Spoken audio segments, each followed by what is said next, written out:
एक लड़की को और एक ससुराल में रहने पे भी जब ये मालूम हो जाए कि पढ़ाई कितनी इम्पोर्टेंट है, तो आप उसकी लाइफ पूरी चेंज हो सकती है। और चाहे वो माँ बन चुकी हो तो अपने बच्चों का भविष्य बना सकती है पढ़ाई को लेकर, और चाहे वो खुद पढ़ने में सक्षम हो तो वो पढ़ाई करके अपनी भी अपने बच्चों की भविष्य जो भी कुछ है बना सकती है। लेकिन जब ये सोच ले कि मुझसे कुछ नहीं होगा, तो वो समझ लीजिए उस दिन उसकी लाइफ का स्टार्ट डाइंड हो ही गया है। लेकिन जब ये सोचे आज नहीं तो कल मुझे मिलना ही मिलना है, तो मैं भी यही सोच के पढ़ रही हूँ, मुझे आज नहीं तो कल मुझे जॉब लेनी ही लेनी है। हाँ, मुझे भी बहुत सारी चीज़ें सुनाई जाती है, ऐसा नहीं है कि मुझे नहीं सुनाई गुड जाती। मॉर्निंग फ्रेंड, आप सब ठीक होंगे, स्वस्थ होंगे, मस्त होंगे, अपनी तैयारी कंटिन्यू कर रहे होंगे। तो हम भी चल रहे हैं अभी खाना बनाने। अभी तो यहाँ पर बैठे थे, हम लोग बातें कर रहे थे। अब इसके बाद चल रहे हैं अब खाना बनाने, क्योंकि सुधांशु को आज स्कूल भी जाना है, मुझे भी ड्यूटी जाना है। चलिए मिलते हैं आपसे किचन में। ये देखिए मटर है ये, और आटा में जो है अजवाइन मिक्स कर दिए हैं। चल रहा है गैस ऑन कर। अक्सर वही रिश्ता लाजवाब होता है जो एहसानों से नहीं, जो एहसासों से होता है। कि जैसे कि हमारा बहन भाई का रिश्ता हुआ, और माँ बेटे का रिश्ता हुआ, माँ बेटी माँ का रिश्ता हुआ। तो हर रिश्ते में एक प्योरिटी होनी चाहिए, वो एहसास होना चाहिए, ना कि एहसान के तले जैसे दब के कि मेरे साथ मेरी बहन मेरे भाई ऐसा किए हैं तो मैं उनके साथ ऐसा करने पे मजबूर हो जाए इंसान, और अंदर से कोई फीलिंग ना रहे, बस दिखावे का रहे। तो आजकल मैं बता रही हूँ कुछ लोग तो ऐसे हैं बस दिखावा ही करते हैं, अंदर से उनके प्योरिटी बिल्कुल नहीं रहती। दिखावा दिखावा, बस दिखावे की ज़िंदगी जी रहे हैं। अंदर से पा जाए ना तो कोई चीज़ गलत करना हो तो गलत ही कर दे। मैं सबकी बात बता रही हूँ, मैं देख रही हूँ, अपने आसपास भी देख रही हूँ। मैं अपने खुद के रिश्ते में कहीं कहीं मैं मात भी खा जाती हूँ इस बात को लेकर कि मैं एहसासों से जुड़ती हूँ और मेरे साथ सब एहसानों से जुड़ते हैं।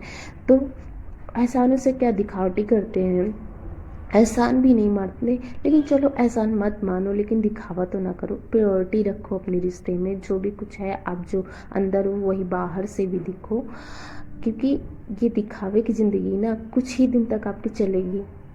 इंसान सब समझ जाता है, आपकी इंटेंशन भी, आपका बिहेवियर भी, आपका दिखावा भी। लेकिन इंसान कुछ कहता नहीं, क्योंकि जब आप दिखावा ही कर रहे हो तो दिखावा करते रहो, कितना दिन तक करोगे? आज नहीं तो कल खुद ही ठप हो जाओगे। दिखावे से रिश्ता कितना दिन चलेगा? बहुत ज़्यादा साल, 2 साल, 3 साल, बस इससे ज़्यादा हमें नहीं लगता कोई रिश्ता दिखावे से आप काफ़ी लंबा तक खींच सकते हो कोई रिश्ता। रिश्वत खिला के तुम करते हो। जल्दी करो, देर हो रही है। इसको शाम को ही कर लेना चाहिए भैया, फूड पॉलिश अपना। टाइम मिलता है? हाँ सही बात है, टाइम नहीं मिलता। सबको लगवा देता, मैं भी लगवा दी। तो तुम्हें, हाँ, तुम्हें बुलाए हैं? नहीं लेकिन ये मालूम है कि शादी है काट दे। अपना बॉटल छोड़ के आ गए, पानी कैसे ले जाओगे? ये सारे कपड़े कल रात में ही धुल लिए थे, इस उनको धूप दिखाना था, क्योंकि सुबह जो होती है तो धूप दिखा के इसको तभी उलन कपड़े हैं बॉक्स में भी रखना है। तो इसी वजह से इधर आ गए धूप में डालने, नहीं तो वॉशिंग मशीन में डाल रहते तो नीचे ही सूख जाता, सही रहता, नहीं तो बंदर फाड़ डालता है। और इसको आधे घंटे के बाद मुझे वापस लेने भी जाना पड़ेगा, नहीं बंदर जानते हैं बहुत ही ज़्यादा बंदर आते हैं, सारे कपड़े लेकर चले जाते हैं। आप आधा घंटा या 20 मिनट ही आप धूप में कपड़े डाल सकते हो, नहीं तो एक छत से दूसरे छत, दूसरे छत से तीसरे छत, उसके बाद आपका कपड़ा ही नहीं मालूम चलेगा।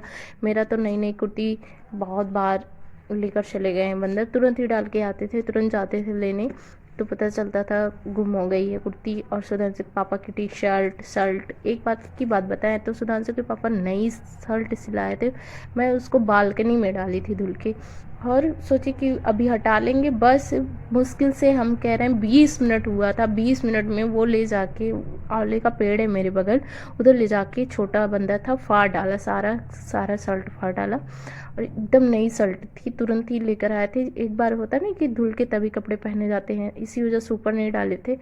ऐसे ही होता है मेरे साथ, इसी वजह से हम लोग कपड़े जो है नीचे ही ज़्यादा करके सुखाते हैं आंगन में, और धूप कम ही दिखाते हैं। लेकिन उलन कपड़े इनको रखना है तो धूप दिखाना ज़्यादा ज़रूरी होता है, ये भी एक तरीके से स्टरलाइज हो जाता है।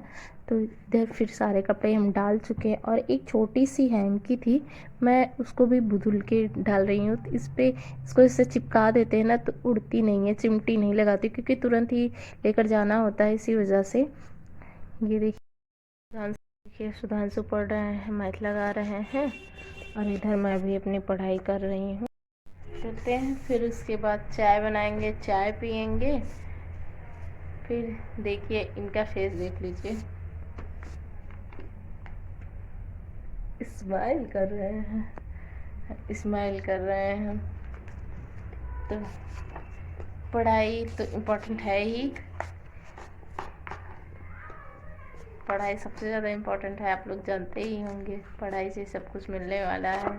इनको कौन समझाए सुधांशु को, क्योंकि जब हम इतने एज के होके पढ़ाई कर रहे हैं तो इनकी तो अभी बहुत ही कम एज है, इनको तो और पढ़ाई करनी चाहिए। लेकिन ये पढ़ाई करेंगे 20 मिनट, बताएंगे 1 घंटा।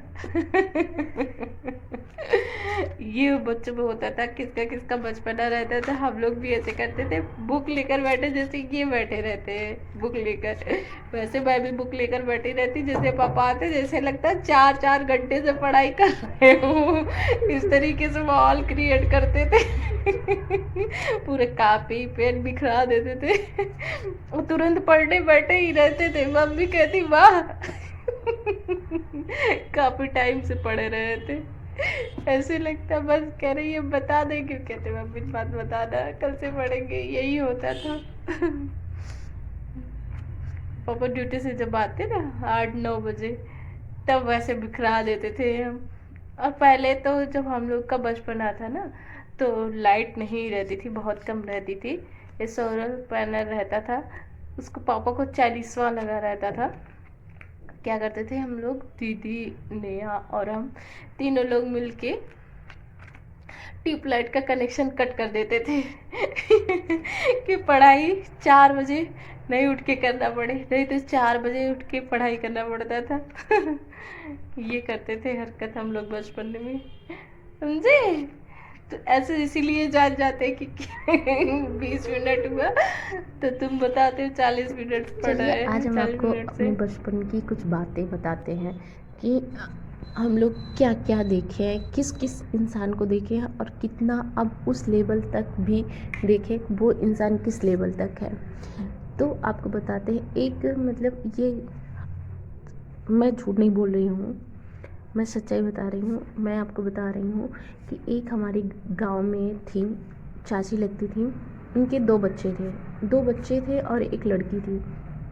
आपको बताएं, उस टाइम जिस टाइम हम लोग चक्की का आटा खाते थे, वो सुबह 4 बजे उठकर इतना परिश्रम, लेडीज़ की बात होती है ना, इतना परिश्रम करती थी कि वो चक्की का आटा अपने खुद हाथ से पीसती थी, एक दिन के लिए, कि अगले दिन के लिए नहीं पीस पाती थी क्योंकि बहुत ज़्यादा होता था। और आपको बताएं, एक छोटे मोटे स्कूल में वो पढ़ाती थी, इसलिए छोटे मोटे स्कूल में पढ़ाती थी। अब चाहे वो दाई का काम कर रही हो, चाहे जिस चीज़ का काम कर रही हो, मुझे नहीं पता था, लेकिन सभी लोग यही बताते थे कि वो स्कूल में पढ़ाती थी।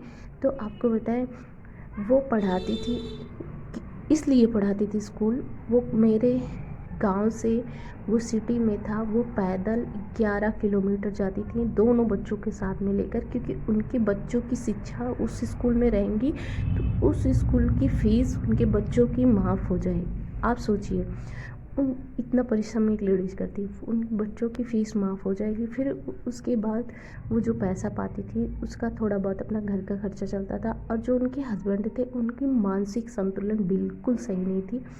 बस उनके पास एक जानवर था, भैंस थी, उसी को पूरा दिन उसको मतलब चारा देना, सब कुछ करना, उसी का जो भी केयर होती थी वो करते थे उनके हस्बैंड। उसके बाद जो उसका दूध भी निकलता था उसको भी प्रॉपर तरीके से बेचते थे, बेच के जो पैसा आता था उसका अपना खर्चा चलाते थे। आज हम आपको बताएं वही बच्चे, एक बैंक कैशियर है, एक रेलवे में है। सोचिए, ये मतलब आपको हम सही बता रहे हैं, ये रियल है, रियल चीज़ हम आपको बता रहे हैं, अपनी कसम खा के कह रहे हैं, रियल चीज़ बता रहे हैं, ना ही कोई दिखावा, ये बनावटीपन, ये कोई चीज़ नहीं हम बता रहे हैं आपको, एक रियल किस्सा ही अपनी आँख से बता रहे हैं। और क्या हुआ जब उनको हम देखते तो मुझे बहुत अंदर से मतलब ये होता कि भगवान इनको भी अच्छी ज़िंदगी दे, अच्छी लाइफ दे। आज हम बता रहे हैं ना, उनका मकान गांव में सबसे अच्छा है, सबसे अच्छा है। मुझे जब हम उनके घर जाते हैं मुझे इतनी खुशी मिलती है, इतनी खुशी मिलती है, क्योंकि उनके बच्चे जो थे ना हमारी एज के थे। तो उनको जब हम देखते थे वो मतलब ऐसे नहीं होता कि गांव-गांव के जो पास का रास्ता होता है तो इस खेत में जाएंगे तो जल्दी पहुंच जाएंगे, इस तरीके से वो ठंडी में, बताओ ठंडी में उनका पैंट भीग जाता था। जो मम्मी मैं बताती थी पैंट भीग जाता था बच्चों का, लेकिन वो स्कूल जाते थे, पर डे स्कूल जाते थे। और उनके पास घर भी नहीं था, वो अपनी साड़ी का कवर करके वहाँ पर खाना बनाती थी और उधर ही रहती थी।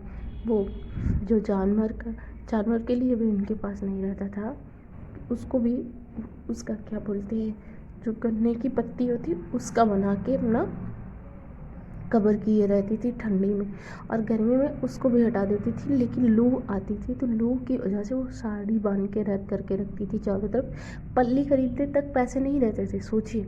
लेकिन आज उनकी स्थिति इतनी अच्छी है, इतनी अच्छी है, तो शिक्षा से ही, ना कि परिश्रम से। परिश्रम उनकी मम्मी की, लेकिन शिक्षा उनके मतलब बच्चों के अंदर था, इनको पढ़ाना है। उनको ये चीज़ मालूम हो गया किसी चीज़ से हम आगे नहीं बढ़ सकते हैं तो सिर्फ शिक्षा से। तो शिक्षा हमें कहाँ तक पहुँचा सकती है जो हम लोग सोच भी नहीं सकते हैं। तो जब हम पढ़ाई में अपना 100% देंगे ना, आज नहीं तो कल हम लोग को सक्सेस मिलना ही मिलना है। हाँ, सभी लोग उनको बोलते थे इतनी दूर जाती हैं पढ़ाने, पता नहीं क्या करती हैं, पता नहीं क्या बोलते हैं, जमादार का काम करती है, कुछ भी। एक लेडीज़ को कितना सुनना पड़ता है, जब उसके हस्बैंड का मानसिक संतुलन नहीं सही रहता तो उस लेडीज़ को बहुत ही सुनना पड़ता है। और समाज जो है इतना हीन निगाह से देखती है, इतनी गंदी निगाह से देखती है कि मैंने उस चीज़ को समझा है, देखा है। क्योंकि जब आपके इर्द गिर्द कोई चीज़ ऐसा होता रहता है ना तो आप समझते हो।